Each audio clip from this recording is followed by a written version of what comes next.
सिर्फ जिसने धन का त्याग किया है उसके लिए त्यागी नहीं कहा जा सकता है। वो आदमी निकले और बच्चे लोग चिल्लाना चालू कर दें, दादाजी को देख लो त्याग करना, बोलो ना, दादाजी को देख लो त्याग करना सीख लो, ऐसा नारा नहीं लगाया जाएगा।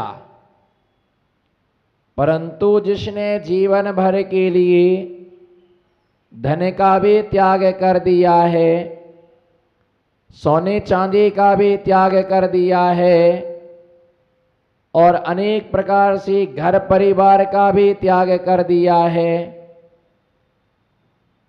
संयमित जीवन एक बार भोजन करना, वह भी स्वर्ण पात्र में नहीं, वह भी कर पात्र में भोजन करते हैं और उसमें भी अनेक प्रकार की वस्तुओं का त्याग करके परिमाण बनाते हैं। दिगंबर महामुनिराज से ज़्यादा त्याग इस दुनिया में किसी दूसरे का नहीं हो सकता है।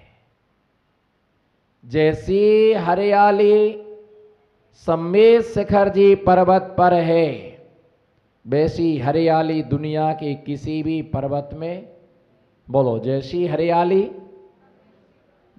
हरियाली सम्मेद शिखर जी पर्वत पर है, वैसी हरियाली संसार में किसी भी पर्वत पर नहीं हो सकती है।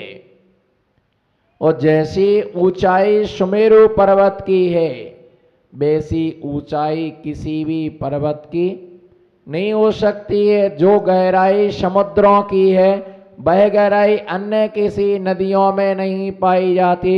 और जैसा त्याग दिगंबर महामुनिराज का होता है, वैसा त्याग दुनिया में किसी दूसरे का नहीं होता है। इसीलिए दिगंबर महामुनिराज जिस मार्ग से निकलते हैं, जिस गली से निकलते हैं, जिस नगर से निकलते हैं, जिस नदी के किनारे से गुजरते हैं, वहां पर एक ही आवाज, सारे ब्रह्मांड में एक ही आवाज गुंजायमान होती है, दिगंबर मुद्रा देख लो।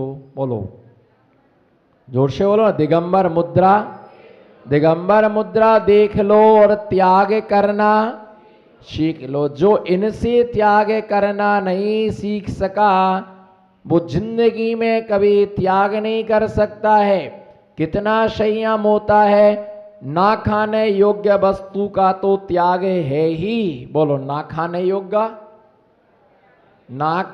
योग्य वस्तु का तो त्याग है ही, पर खाने योग्य वस्तु का भी त्याग है। खाने योग्य वस्तु का भी वो त्याग कर देते। ऐसे ऐसे तपस्वी हमारी जैन जगत में, विश्व में, लोक में ऐसे ऐसे तपस्वी हो गए कि जिनको देख करके लोग दांतों तले अंगुलियां क्या करते हैं, दबाते हैं कि ओहो, ऐसे भी त्यागी तपस्वी हो गए जिन्होंने अपने जीवन में लाखों उपवास किए, हजारों उपवास किए, अपने सारे शरीर को तपा डाला जीवन भर के लिए। अनाज का त्याग किसके लिए? कितने दिन के लिए?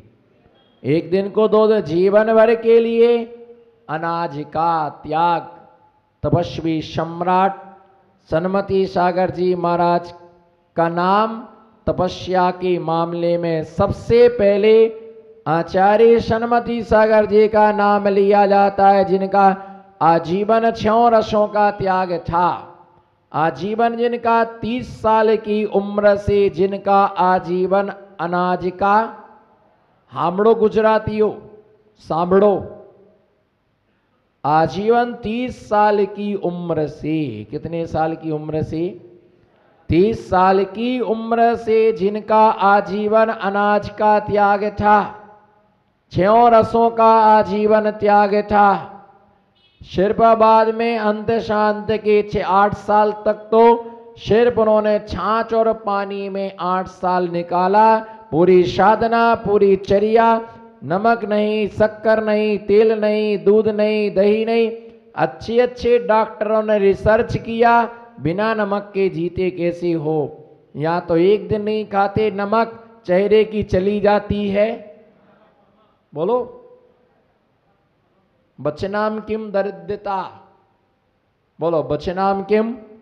वचन बोलने में दरिद्रता किस प्रकार की?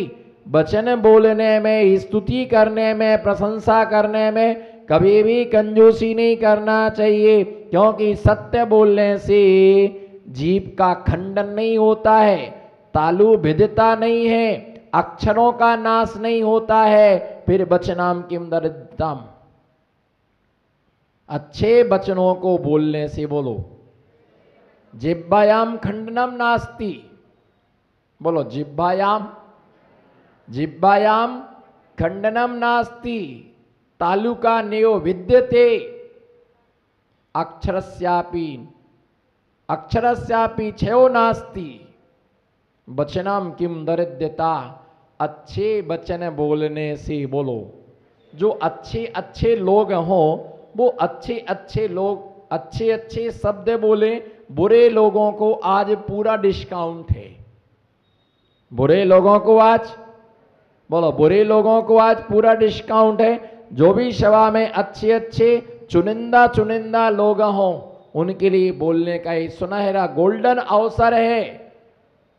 अच्छे वचन बोलने से जीव का खंडन नहीं होता है। बोलो, अच्छे वचन बोलने से जीव का खंडन नहीं होता है, तालु का भेदन नहीं होता है, अक्षरों का क्षय नहीं होता है। फिर वचनाम किम दरिद्रता, वचनों में दरिद्रता किस प्रकार से रखते हो? किसी की अगर त्यागी तपस्वी है तो उसकी भरपूर जी भर करके चर्चा करना। ओहो, ऐसा त्याग हमने आज तक, बोलो, ऐसा त्याग हमने आज तक नहीं देखा, ऐसी तपस्या हमने आज तक नहीं देखी। कितना तप करते हैं, और ऐसे ऐसे सम्यक दृष्टि लोग जो रहते हैं, अच्छे कार्यों की सतमुख प्रशंसा करना चाहिए, एक मुख नहीं। बोलो, अच्छे कार्य की सतमुख सतमुख सतमुख प्रशंसा करना चाहिए। और स्तुति करने से कभी ओंठ दर्द नहीं होते हैं, मुंह में दर्द नहीं होता है। इसलिए वचनाम किम दरिद्रता, वचनों में कभी दरिद्रता नहीं रखना चाहिए। अगर कोई तपस्या करता है तो हम उसकी कम से कम स्तुति तो कर ही सकते हैं, भक्ति तो कर ही सकते हैं, और ऐसी आराधना करना, आप जैसी तपस्या करने की शक्ति हमारे अंदर भी प्रकट हो, हमारे अंदर वह शक्ति आए, हमें भी ऐसा सौभाग्य मिले, हम भी ऐसी शक्ति के लिए प्राप्त कर सकें कि जो तपस्या कर सकें। आजीवन अनाज का त्याग था, आजीवन नमक का त्याग था, आजीवन दूध का त्याग था। यहाँ एक दिन नहीं खाते हैं नमक, बोलो, यहाँ एक दिन नहीं खाते हैं नमक, और चेहरे की चली जाती है चमक। आज चेहरा फीका पड़ गया क्योंकि सोडियम नहीं खाया है, नमक नहीं खाया है। आप विचार करो, जिसने जीवन भर को नमक का त्याग किया हो, नमक भोजन का राजा है, किंग। बोलो, नमक भोजन का किंग है। बोलो, नमक, जोर से बोलो, नमक भोजन का किंग है, राजा है। नमक से कोई व्यंजन नहीं बनते। बोलो, व्यंजनमती माता जी, नमक से कोई, ये सब व्यंजनमती माता जी हैं। क्या नाम इनका? जोर से, इनका नाम क्या है? इनका पहला नाम तो जो है वो तुम जानो, ये नया नाम मैंने दिया, व्यंजनमती माता जी। इनका काम है बस दिन भर व्यंजन बनाना। नमक से कोई भी व्यंजन नहीं बनता है। बोलो, नमक से कोई व्यंजन नहीं बनता है।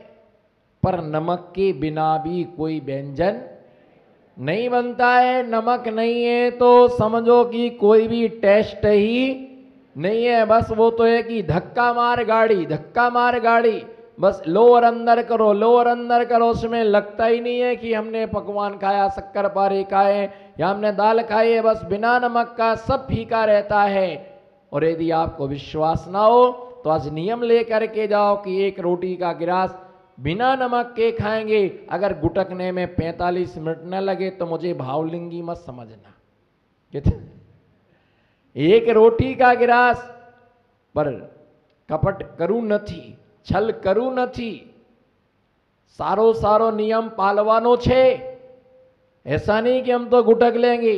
अब तुम एक इतना सा रोटी का गिलास और 2 रसगुल्ला लपेट लिए उसके साथ, इतना सारा कलाकंद लपेट लिया उसके साथ में, मीठो मीठो, वो तो कोई भी खा लेगा नहीं। दाल बिना नमक की दाल, और दाल भी मग की दाल, तुअरनी दाल नथी, कौनी दाल, मगनी दाल, दूधीनी साग। अब उसके साथ में रोटी का एक गिलास लगा करके खा करके देखो, आपको याद आएगा कि कैसे खाते होंगे, तब आपको पता चलेगा कि बिना नमक का भोजन कैसा होता है। और उतने बार 45 मिनट को इस तरह आम बाजू बोलो, आम बाजू बस यही घूमता रहेगा, अंदर जाने का नाम नहीं आएगा। अंदर जाएगा तो अंदर जो बैठा है वो बाहर निकलेगा, भैया हमसे नहीं खाया जा रहा। बड़ा मुश्किल पड़ता है बिना नमक का। एक बार शक्कर के बिना काम चल जाए, किसके बिना, शक्कर के बिना काम चल जाए, दूध के बिना काम चल जाए, घी के बिना चल जाए। लोग नमक रोटी तो खाते हैं पर घी रोटी नहीं खाते हैं। किसान लोग नमक रोटी खाते हैं पर घी रोटी नहीं खाते हैं। मूंगफली और नमक, नमक के साथ मूंगफली खाई जाती है पर घी के साथ मूंगफली कभी भी खाई नहीं जाती है। ये कहा जाता नमक हराम, बोलो क्या कहा जाता है, नमक हराम। पर आज तक ये नहीं कहा गया दूध हराम, आज तक ये नहीं कहा गया शक्कर हराम, आज तक ये नहीं कहा गया तेल हराम, आज तक ये नहीं कहा केला हराम, आज तक ये नहीं कहा गया है शक्कर हराम। किसी सर एक कहा जाता है कि नमक, जिसका नमक खाया है उसका क्या भंजाना, जिसका नमक खाया है उसका भजाना। उसे जो नमक खाकर के भी नहीं भजाता है, गद्दारी करता है, बेईमानी करता है, उसके लिए कहा जाता है नमक। बोलो ये क्या कहा जाता है। मुझे कोई नहीं बोल सकता है मैंने दाहोद का नमक नहीं खाया, मैंने दाहोद का नमक नहीं खाया है, कोई कह ही नहीं सकता है नमो सिद्धाड़म।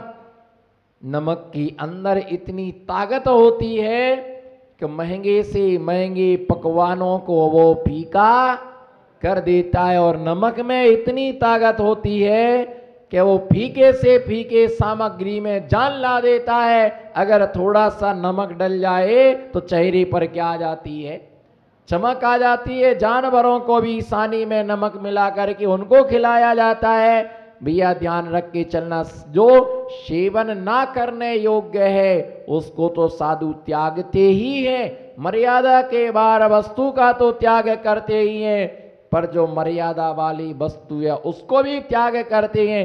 इसलिए कहा जाता दिगंबर मुद्रा देख लो और त्याग करना। बोलो दिगंबर मुद्रा देख लो और त्याग करना।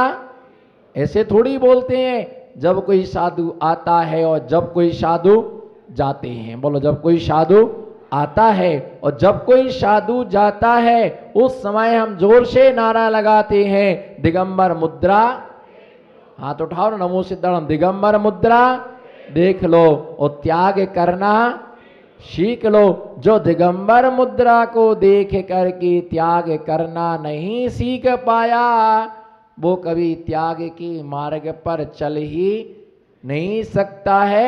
लोग पूछते आपका घर, लोग पूछते आपके माता पिता, सबका त्याग। ऐसा भी धर्म है जो कहता घर का त्याग करो, जूते चप्पल का त्याग करो, जो कहते हैं परिवार का त्याग करो, इनसे राग भाव मत करो, खाने पीने की पदार्थों का भी जो त्याग कर देते हैं।